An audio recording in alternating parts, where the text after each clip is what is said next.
बिस्मिल्लाहिर्रहमानिर्रहीम। अस्सलाम वालेकुम viewers. Exploring the world of English के साथ मैं हूं आपका फ्रेंड सैयद सोहेल शाह। व्यूअर्स, हमारा आज भी वर्ड डिफरेंस का वही सिलसिला जारी है जो कि प्रीवियस लेक्चर्स में मैंने आपको सिखाया था, और उम्मीद है कि मेरे जो प्रीवियस लेक्चर्स थे उसमें से भी आपने कुछ गेन किया होगा। एंड डेफिनेटली आज मैं फिर आपके लिए एक और वर्ड डिफरेंस लाया हूं जो कि बहुत ही कॉमन वर्ड डिफरेंस है।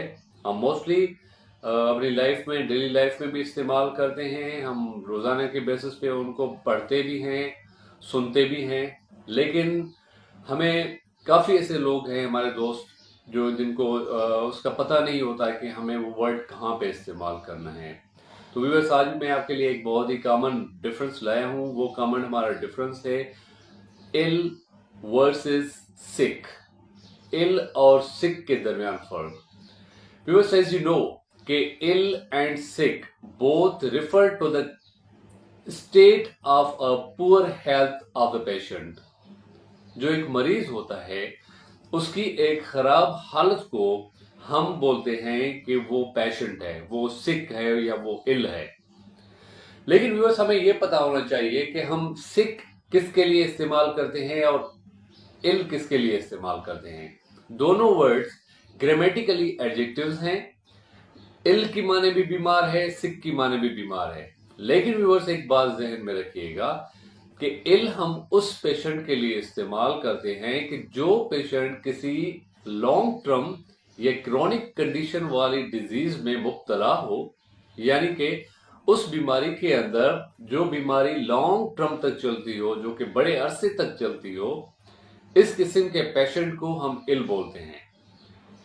फॉर एग्जाम्पल, अगर कोई ऐसा पेशेंट है जिसको कैंसर है, कोई ऐसा पेशेंट है जो किडनी फेल्यूर में मुब्तला है, कोई ऐसा पेशेंट है जो हार्ट अटैक में मुब्तला है, कुछ ऐसे पेशेंट्स जो कि साइकेट्रिक इश्यूज में मुब्तला होते हैं, या कुछ ऐसे जिसको शुगर होती है, तो ये वो बीमारियां हैं जो आपकी लॉन्ग टर्म चलती हैं।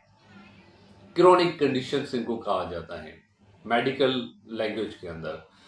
अब व्यूअर्स, ऐसी बीमारियां जिस शख्स को होंगी, यानी कि लॉन्ग टर्म चलने वाली, उस पेशेंट को हम बोलते हैं इल। राइट व्यूअर्स, यानी कि वो पेशेंट जिनको ऐसी बीमारियां लायक हों जो कि ज्यादा अरसे तक चले या मुस्तकिल चलती रहे, तो इस किस्म के पेशेंट को हम इल बोलते हैं।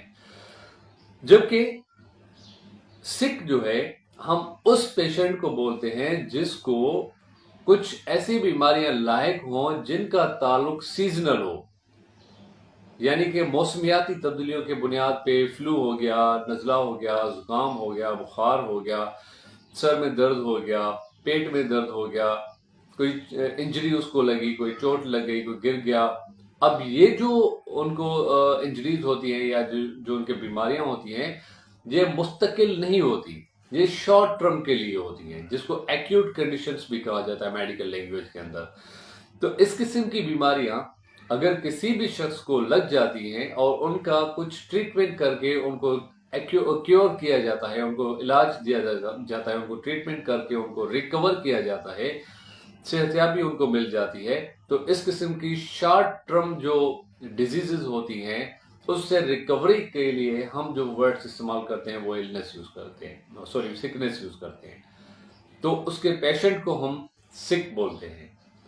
तो आज का डिफरेंस ये था कि इल हम उस पेशेंट को बोलते हैं जिसकी बीमारी लॉन्ग टर्म तक चले, और सिक हम उस पेशेंट को बोलते हैं जिसकी शॉर्ट टर्म तक जो बीमारी चले, उसको हम जो है सिक बोलते हैं।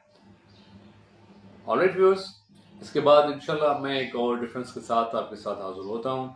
तब के लिए अल्लाह हाफिज एंड थैंक यू।